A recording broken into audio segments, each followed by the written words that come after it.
은혜로운 찬양을 우리 주님께서 기쁘게 받아주신 줄로 믿습니다. 어느덧 올해도 10월이 됐네요.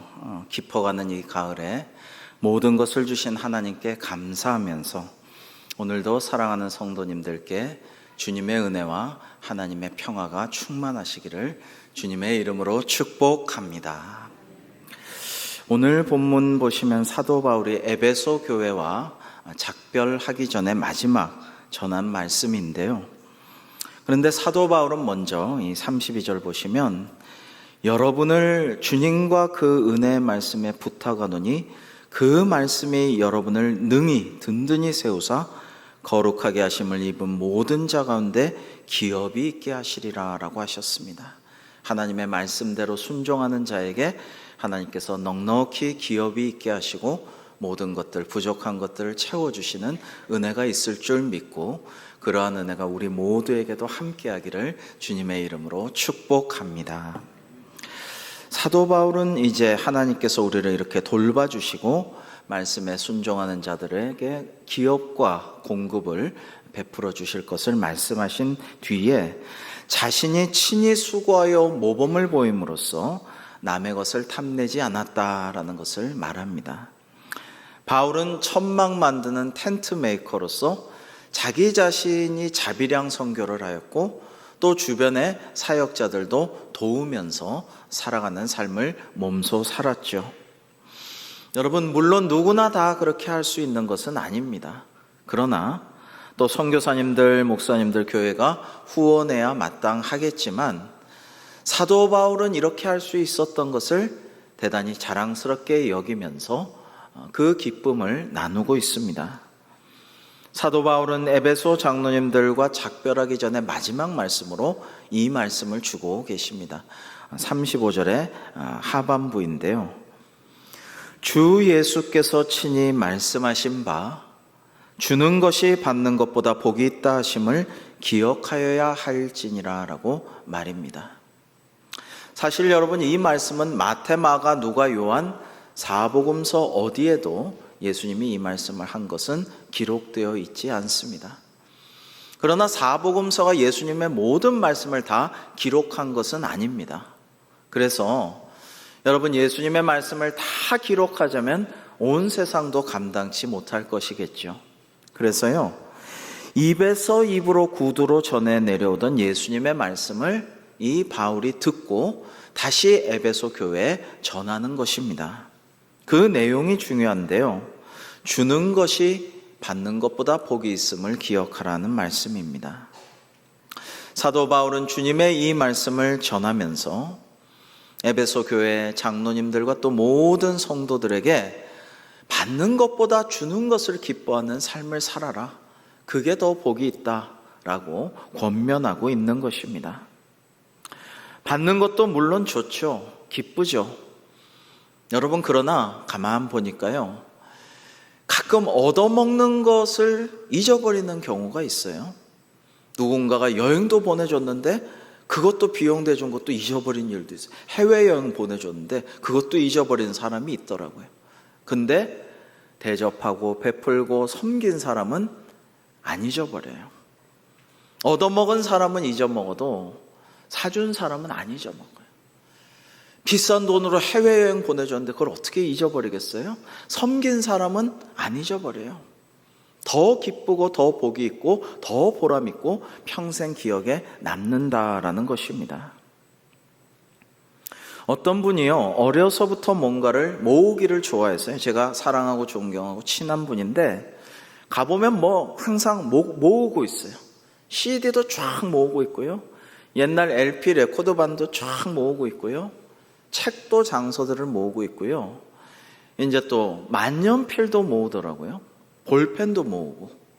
조금 부족하다 싶으면은 제작해가지고 그거를 또 몇 번씩 제작해서 그거를 또 모으고 있고 그래요.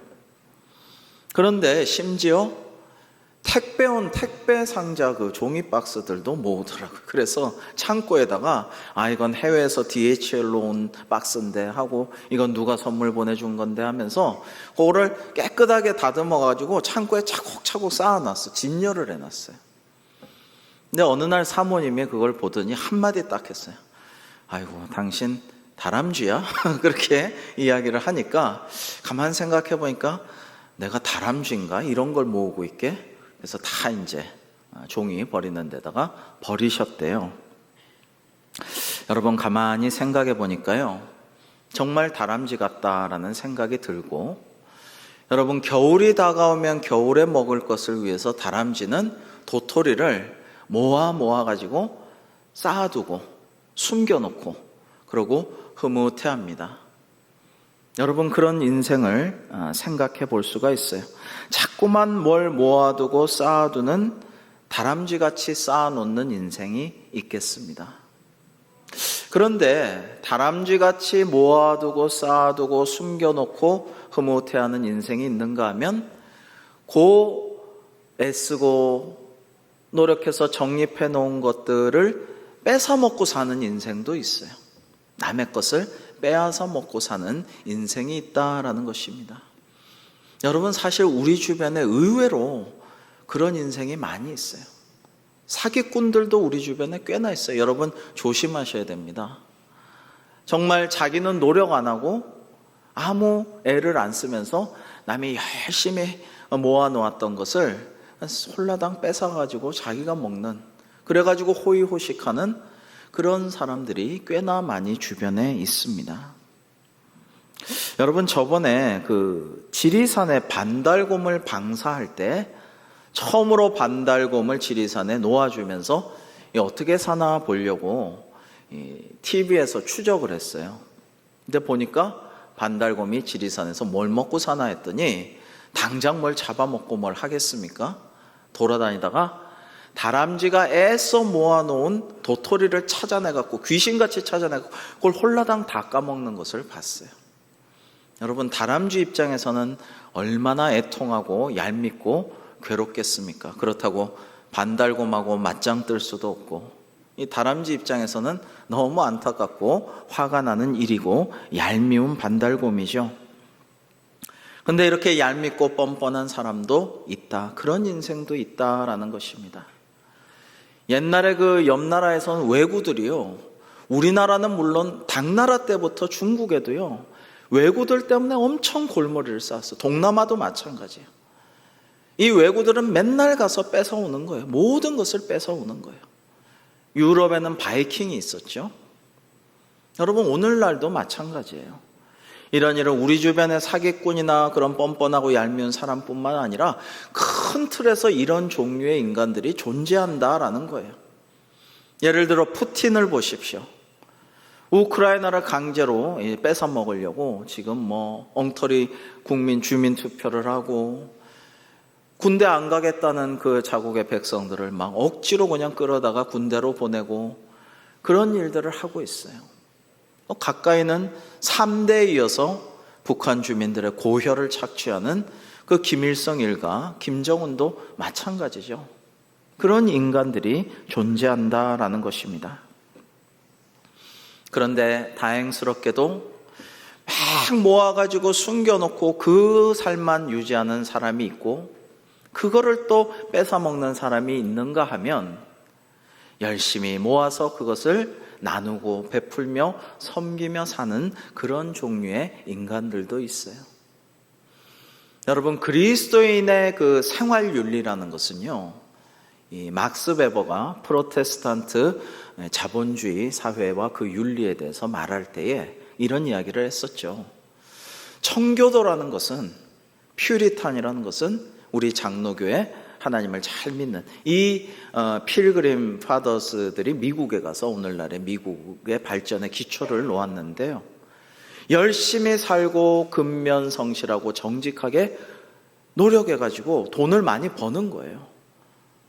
가톨릭에서는 옛날에 돈을 많이 벌어도 별 볼 일 없다, 부자가 낙타 바늘귀처럼 천국 가기 어렵다, 그러면서 가난한 사람들을 위로하면서 나중에 천국 가서 잘 살 거야, 이 정도로 그쳤다면은 우리 청교도들을 가르친 종교개혁자들은, 칼뱅과 같은 우리 장로계 아버지 같은 분들은 열심히 성실히 근면하게 노력해서 많이 벌어서 부자가 되라, 청빈한 부자가 되어라.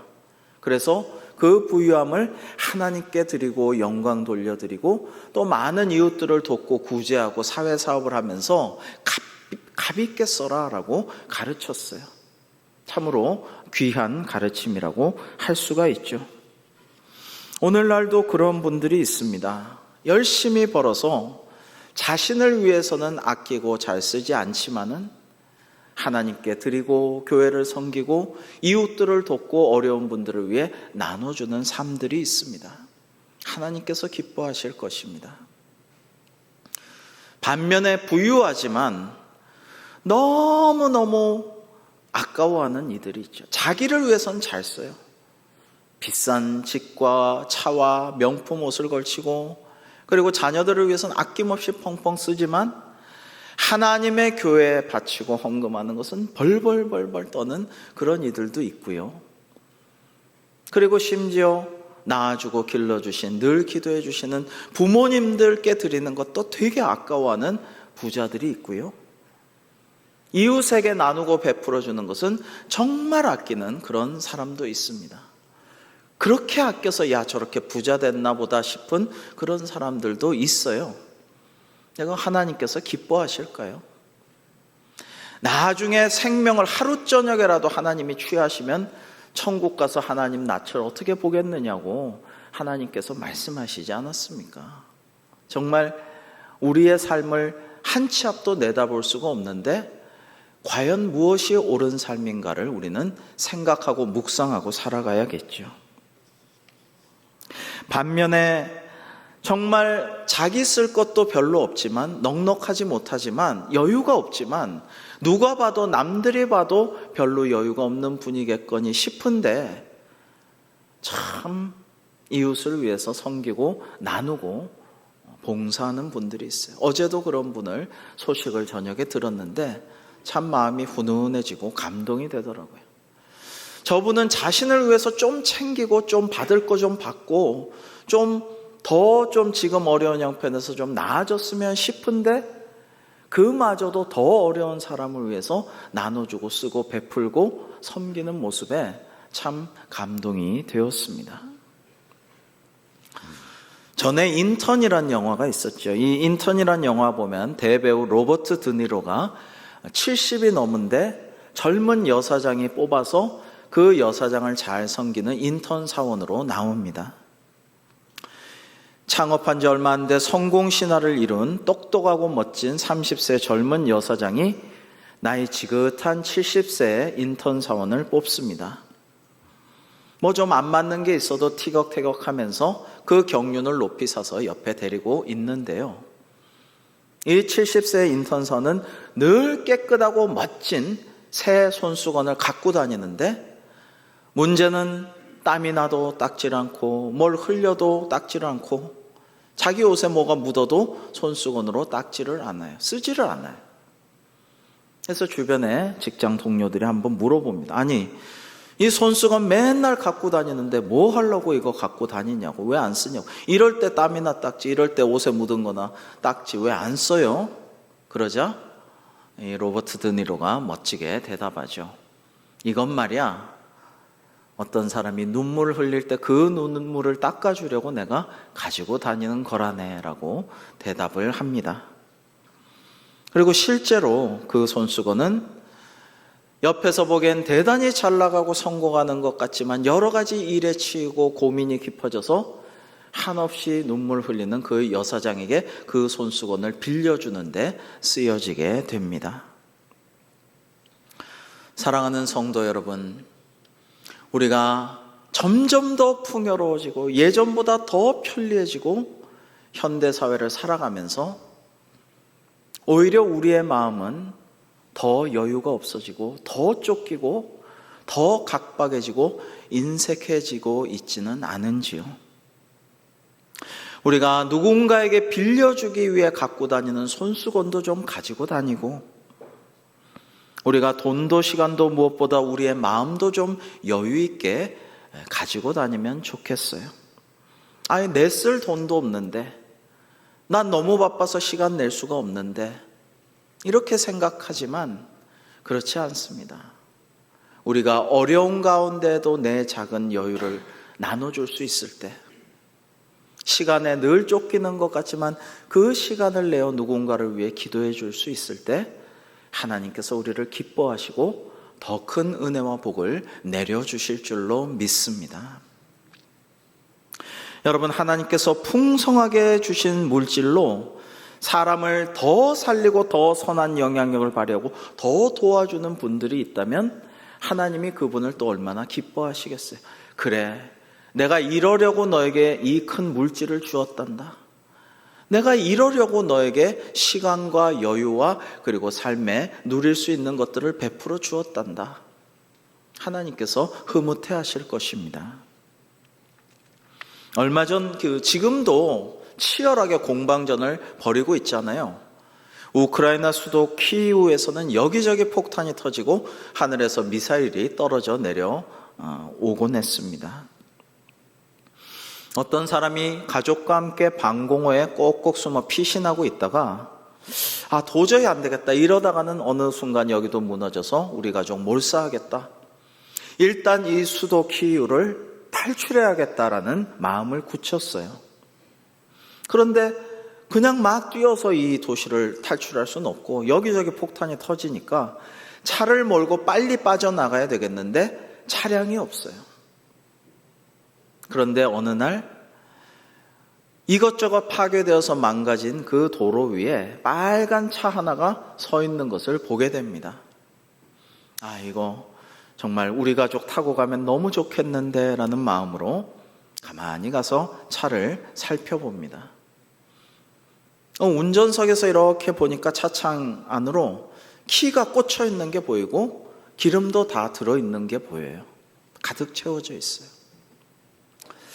이거는 누군가가 탈출하려고 대기시켜 놓은 차가 분명하다라는 생각에 물러나서 숨어서 그 차를 지켜봅니다. 누가 와서 타고 가나 참 부럽다. 우리 가족 한 명이라도 좀 태워달라고 할까. 그 차를 가만히 보는데 이상하게도 아무도 그 차 주변으로 안 와요. 사람들도 안 오고 차 주인도 안 와요. 참 신기하네. 왜 나는 저 차 타고 지금이라도 떠나고 싶은데 아무도 안 갈까? 참 신기하다. 그러면서 그 차를 계속 눈이 빠져라고 2시간이 넘게 뚫어져라 보았어요. 근데 아무도 안 가요. 안 되겠다. 우리가 타고 가자. 그래서 급히 가족들을 인솔해서 그 차에 얼른 타고 수도 키이우를 무사히 탈출했다라고 합니다. 탈출하고 나니까 죄책감이 들어요. 이거 분명 누군가가 타고 여기를 떠나려고 대기시켜 놓은 차가 틀림없는데 우리 가족이 무사히 나온 것은 내가 가장으로서 참 흐뭇하지만 참 누군가가 나 때문에 탈출 못하고 죽었으면 어쩌지? 그래서 너무 미안한 마음에 차량을 뒤져보니까 바로 글로브 박스를 여니까 차주에 전화번호가 있어요. 그래서 전화를 했어요. 그래서 바로 전화를 받는 차주에게 말합니다. 아이고, 너무 미안합니다. 죄송하기 짝이 없습니다. 무사하신가요? 저희 가족 당신의 차를 제가 훔쳐 타고 수도를 떠나서 지금 무사히 탈출했어요. 그러자 저쪽에서 차주가 뭐라고 하는 게 아니라 첫 마디가 할렐루야 주님 감사합니다. 이 대답이 들려오는 거예요. 그래서 아니 뭐가요? 사실 저는 차가 4대가 있습니다. 먼저 저희 차를 우리 가족들 다 태워놓고 저는 나머지 3대를 기름을 채우고 또 여기저기다가 분산해서 차량 3대를 놓아뒀어요. 누군가가 가족과 함께 이 폭탄이 터지고 미사일이 날아드는 키이우를 잘 빠져나가기를 기도하면서 말이죠. 그런데 다른 차량 2대에서도 연락이 왔습니다. 그리고 당신이 연락이 왔어요. 하나님 감사합니다. 곧 전쟁이 끝나기를 기도하고 있습니다. 무사하시기 바라고 하나님께서 함께 하시기를 계속 기도하겠습니다. 라고 통화를 마쳤습니다. 이 사연은 지난 5월 2일에 우크라이나의 전직 외교관 올렉산드르 쉐르바가 빨간 차의 사진과 함께 트위터에 올려서 세상에 알려졌습니다. 여러분, 인간은 어리석어서 21세기에도 너무나도 잔혹하고 참혹한 전쟁을 하고 있고 자꾸만 핵전쟁을 이야기하고 있고 지금 핵전쟁이 일어나면 히로시마 나가사키에 터졌던 핵 원자탄과는 비교할 수 없는 참상이 예견되죠. 그래서 언제 멸망해도 이상할 것이 없어 보이는 이 지구상에 우리는 살고 있지만 이런 우크라이나 차주와 같은 이들이 있기에 세상은 아직도 희망이 있습니다. 사랑하는 성도 여러분, 우리 그리스도인은 어떤 삶을 살아야 할까? 이 가을에 한번 우리가 생각해 보면 좋겠어요. 막 쌓아놓고 저축해놓고 모아두는 인생. 예전에 일본에서 쓰나미가 나고 홍수가 나고 지진이 났을 때 어마어마하게 많은 금고들이, 어마어마하게 많은 돈들이 금고에 노인들이 담아놨던 것. 다다미 밑에 수없이 지폐들이 깔렸던 것이 마구 세상에 드러났었습니다. 쌓아놓기만 하고 죽을 때까지 쓰지 않는 돈들이죠. 그런가 하면 남이 애써 쌓아놓은 것을 뺏어가는, 사실 주가를 조작한다든지 월가에서 돈 숫자 가지고 막 장난을 쳐서 어떤 나라는 IMF를 맞고 어떤 나라는 부도가 나고, 이런 사람들도 그 뺏어 먹는 사람들이라고 할 수 있죠. 그런 인생을 살 것입니까? 아니면 나눠주고 베풀어주고 주님의 말씀대로 기업이 있게 하도록 주는 것이 받는 것보다 복이 있다 함을 실천하는 삶을 사시겠습니까? 어느 이름 없는 시인의 시를 우리 같이 한번 살펴보겠습니다. 하나님은 하늘을 만드셨다. 줄 수 있도록. 그리하여 하늘은 축복을 내린다. 하나님은 태양을 만드셨다. 줄 수 있도록. 그리하여 태양은 따사로이 우리를 지킨다. 하나님은 달을 만드셨다. 줄 수 있도록. 그래서 달은 우리가 가는 걸음을 은은히 비춰준다. 하나님은 공기를 만드셨다. 줄 수 있도록. 그리하여 우리는 이 공기를 호흡한다. 하나님은 땅을 만드셨다. 줄 수 있도록. 그리하여 땅은 모든 열매를 제공한다. 하나님은 인간을 만드셨다. 줄 수 있도록. 그러나 인간은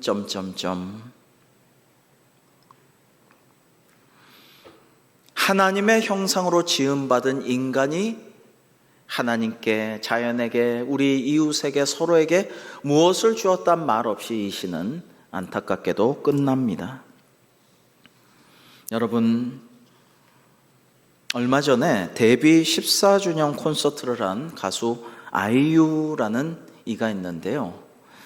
그간 기부액을 보니까 이번에도 올림픽공원 전체를 8만 명을 채웠다고 하죠. 그래서 2억을 기부했다 그랬는데, 그럼 그간 얼마나 누적 금액이 되나 했더니 45억여 원을 기부를 했다라고 합니다.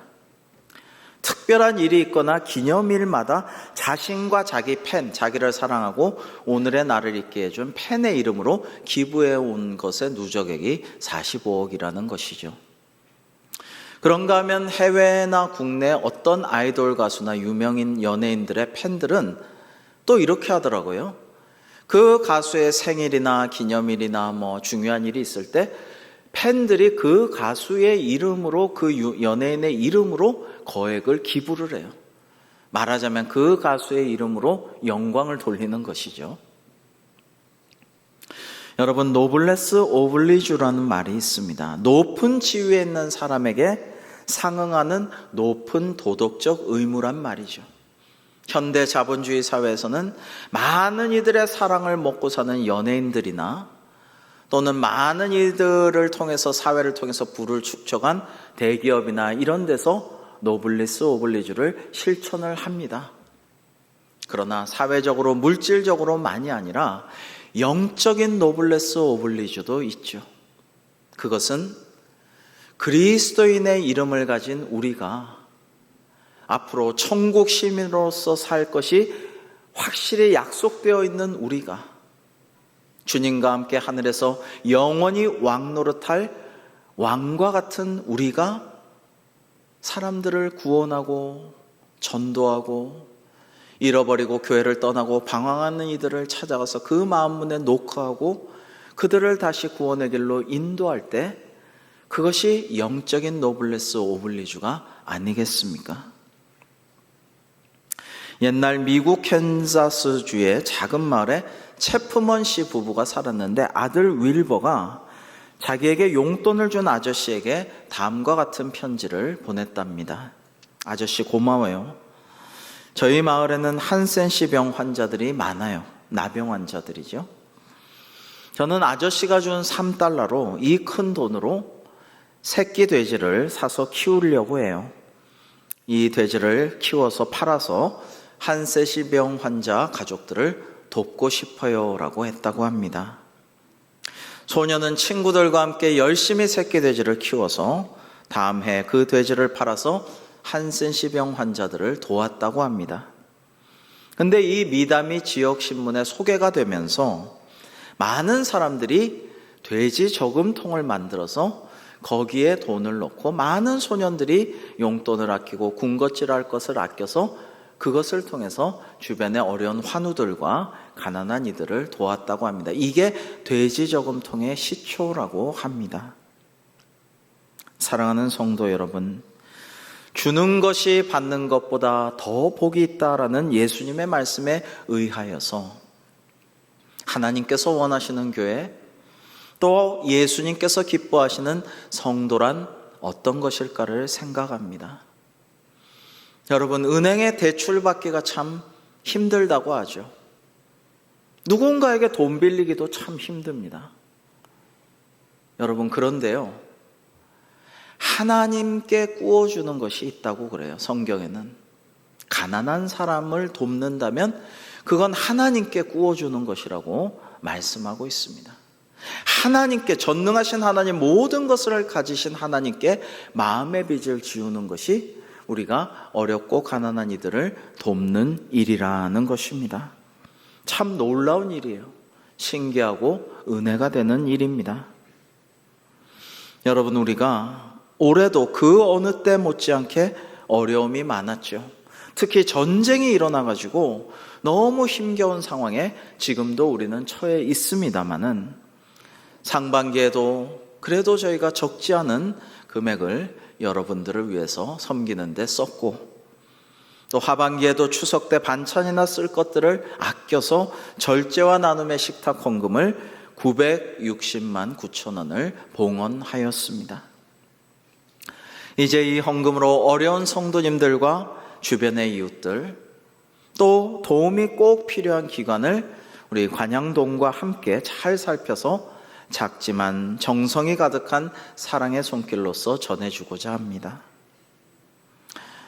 새로 오신 동장님을 만났는데요, 또 이제 이걸 논의하기 위해서 만날 것인데 우리 대광교회 칭찬을 많이 하셨어요. 너무 귀하고 감사하고 빛과 소금이 되는 교회, 우리 지역사회 관양동의 기둥 같은 교회라고 해주셔서 아이고 뭐 그 정도는 아닌데요, 근데 그렇게 얘기해 주는 것이, 그런 인식이, 우리 주변 사람들의, 이웃들의 인식이 그렇다는 이야기를 들었을 때 참 감사합니다, 이런 생각을 하였습니다.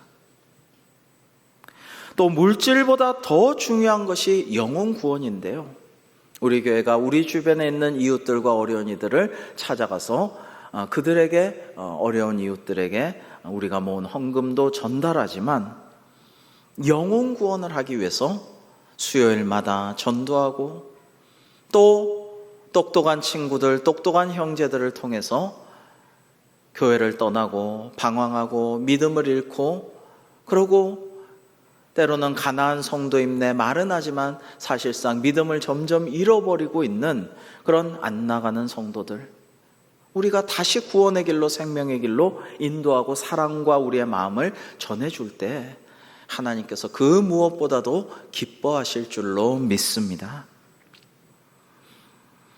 여러분, 똑똑 두드리면 뭐 될까라는 생각을 할 수도 있지만 지금 되고 있어요. 다시 나오시고 있고 만나고 계시고 또 나오겠다고 약속하고 계셔요. 주님의 말씀 그대로예요. 우리 마지막으로 마태복음 7장 7절과 8절에 주님 주신 말씀을 함께 읽으시겠습니다. 시작.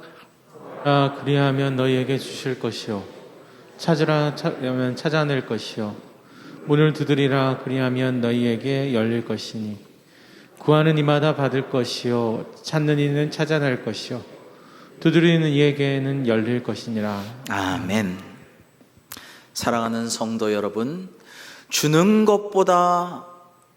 것이 받는 것보다 더 복이 있느니라고 말씀하신 예수님께서 친히 우리에게 주신 그 말씀대로 믿고 순종하면 기업이 있게 하시고 복을 내려주신다는 하나님의 약속을 우리가 믿으면서 우리 주변에 영적으로나 건강의 문제나 관계의 문제나 물질적인 문제나 어려운 분들, 결핍이 있는 분들, 도움이 필요한 분들을 우리가 위하여 기도하고 축복하고 찾아가서 어루만지고 마음 문을 두드려서 하나님께서 예비하신 칭찬과 상급을 받아 누리고 더 복된 인생을 살아가는 우리 대광교회 우리 성도님들 되시기를 주님의 이름으로 축복합니다.